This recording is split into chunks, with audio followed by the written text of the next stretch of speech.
Hello guys, Jai Jagannath. Welcome to my new mini vlog. आशा करछि आपण माने भलरे थिबे। तो आज मते जिबार अछि बरहमपुर। काहेकि जानचंदी काहेकि ना आज मो सान भौणी ता हॉस्टल रो आछि।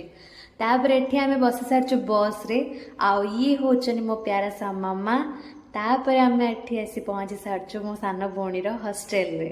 आ ये इटा होची तार हॉस्टल। तार मु आछि बोली से जानि नथला मु आसी एठी लुच्ची सारछि। तो से देखि देला एठी आसी मते कर देला जोर से हक। तापर एठी आमे बाहरी पड़लु मार्केटिंग पाई। मार्केटिंग करू करू ताको पसंद आसी गला गोटे झुमका। आ झुमका मते भी बहुत ही पसंद। मार्केटिंग करू करू जोर से भोक लागिला तो मु ठुसी नेली गोटे गुपचुप। वाह, गुपचुप की टेस्ट थिला। तापर बाहर पड़लु शॉपिंग पाई। शॉपिंग करू करू एठी देखा गला मोर गोटे पिला बेलार सांग। शॉपिंग करी करी थकी गली तो मु खाई नेली जळखिया। जळखिया भी बहुत टेस्ट थिला। तापरे एठी आसी मु पहुंची घरे। तो एठी मो मिनी ब्लॉग शेष करछि।